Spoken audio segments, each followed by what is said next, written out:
Okay, so you've probably seen it everywhere, right? The hype is definitely real. Call of Duty Black Ops 6 has dropped. It has indeed. Big launch. And look, if you want the inside scoop on the single-player campaign, but maybe don't have 8 hours spare right now, you've come to the right place. Definitely. Think of this as your rapid intel briefing. We've gone through a really detailed review from Seinfeld that was published October 27th, 2024. Okay. They played the campaign on Xbox Series X using Game Pass. And yeah, clocked in about 8 hours, give or take. 8 hours. Right. So our goal here is basically to pull out the most important bits, the critical intel, and just lay it out for you. Right. Our mission for this deep dive is pretty clear then. We're breaking down the Black Ops 6 single player, what makes it stand out, what maybe didn't land so well for the reviewer, and where does it fit in the whole Black Ops story. Exactly. Let's start with that story context, the timeline, because it's interesting. So, Black Ops 6, obviously the newest in the Black Ops sub-series of COD, but key point. The game right before this one wasn't Black Ops 5, it was Black Ops Cold War back in 2020. Right, Cold War. And the actual order of the campaigns chronologically, it's a bit messy, isn't it? A little bit, yeah. The reviewer laid it out like this. You've got the original Black Ops 1, then Cold War, then the past bits of Black Ops 2. Okay. Then comes Black Ops 6, then the future sections of Black Ops 2, and finally, Black Ops 3. And Black Ops 4 just didn't have a campaign. Correct. Skipped it. So that order is something. It is. Now, it's interesting. The reviewer points out that while Cold War and this new Black Ops 6 share some things, characters, factions, world stuff, it's not like a super direct link. Not like Black Ops 1 leading straight into 2. Exactly. Not that tight. And apparently more than half the main characters in Black Ops 6 are actually new. Oh, okay. Which is good news for newcomers, right? Right. The reviewer thinks you should be able to follow the main plot without having, a PhD in Black Ops history. That's a relief.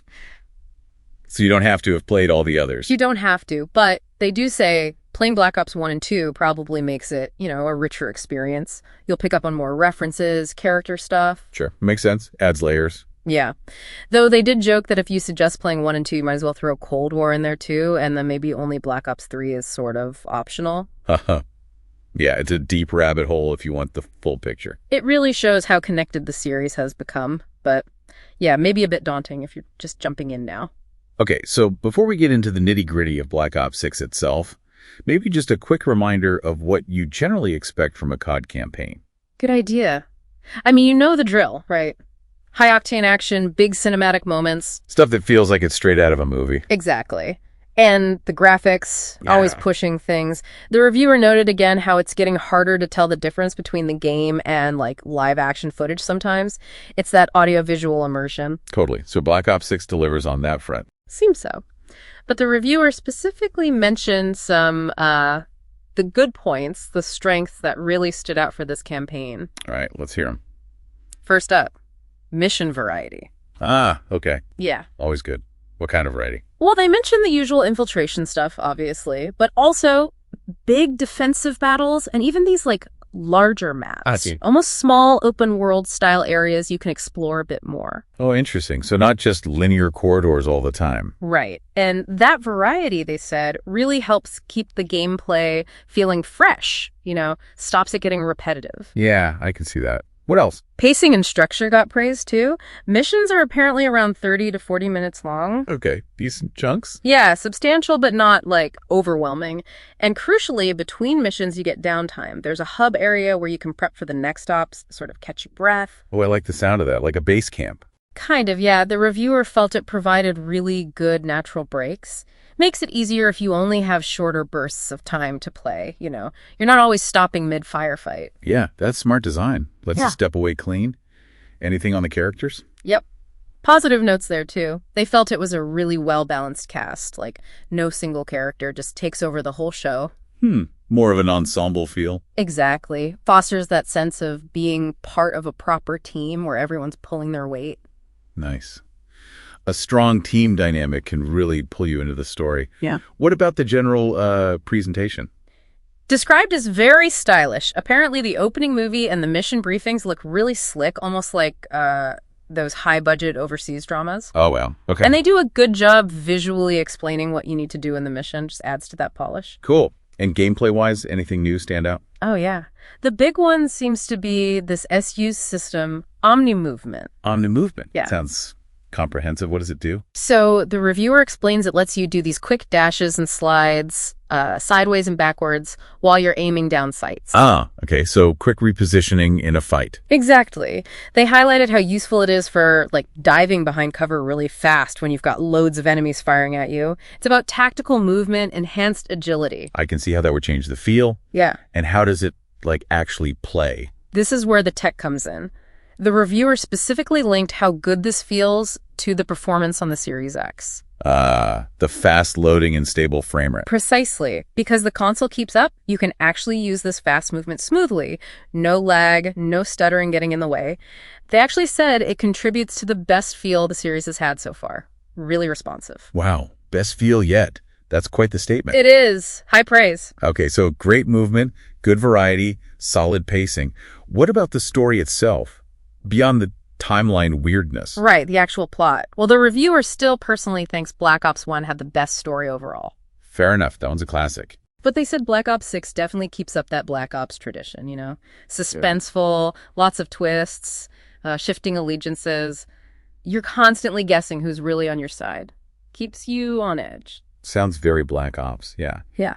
Okay, so those were the main positives. But no game is perfect.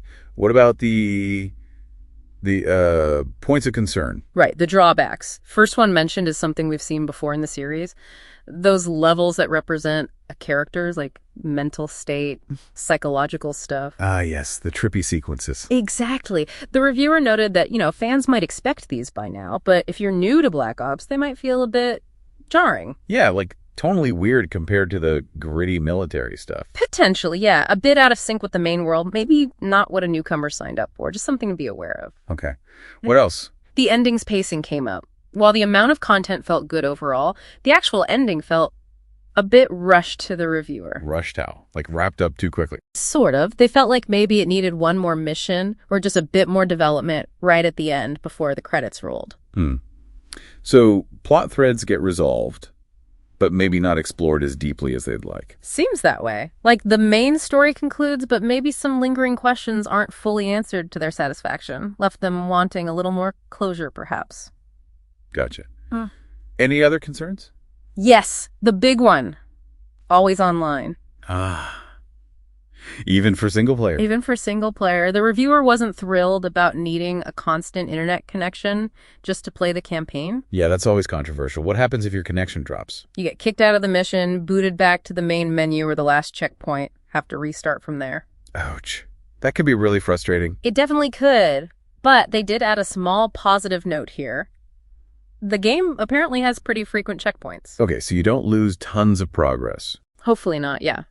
Frequent checkpoints help soften the blow a bit, makes recovery quicker once you're back online. Still, definitely a potential pain point, especially if your internet isn't rock solid. For sure. Okay, so those are the main concerns. How did the reviewers sum it all up then? Their final thoughts. Overall, really positive on the campaign. They considered it a highlight for the Black Ops series, despite those few issues. A highlight, okay. Yeah. And they also mentioned having a good first impression of the zombies mode, too, which, is a huge part of COD for many players. Right, zombies is always big. And there was something about Game Pass, too. Yes, absolutely crucial point, especially for you if you're on Xbox. The reviewer really emphasized the value of Black Ops 6 being on Game Pass from day one. Yeah, that's huge. Especially, they noted, if you're mainly interested in playing the single-player campaign, it's just, a much lower cost of entry compared to buying the game outright for $70 or whatever it is now. Definitely changes the calculation for a lot of people. For sure. And related to that, the reviewer kind of put out a wish into the universe, hoping that some of the older Black Ops games might make their way to Game Pass too. Oh, like which ones? They specifically mentioned Black Ops 2. Imagine being able to play that classic on Game Pass. Yeah, that would be awesome. It's a bit of wishful thinking maybe, but you never know. You never know. Okay, so let's try and wrap this up for you listening. Our deep dive into this review suggests Black Ops 6 delivers a pretty strong campaign. You've got that great mission variety, really engaging gameplay thanks to the new movement system and solid tech underneath. Right. The story hits those classic Black Ops notes of suspense and twists, though maybe newcomers might find those mental state levels a bit unusual. Yeah, and while the ending might feel a tad abrupt for some, and the always online thing is definitely a factor to consider. The overall package, especially with its day one Game Pass availability, seems really compelling, particularly if the campaign is your main focus. So that leaves us with a final thought, something for you to maybe chew on. This whole always online thing for single player. What are the wider implications here? We get the convenience of digital games, services like Game Pass, making things accessible. But does that convenience outweigh the potential headaches, especially for players without perfect internet? Yeah, and could this push towards always connected experiences actually change how single-player games are designed in the future? Is something lost when that offline option disappears? Definitely something worth thinking about. Where does that balance lie?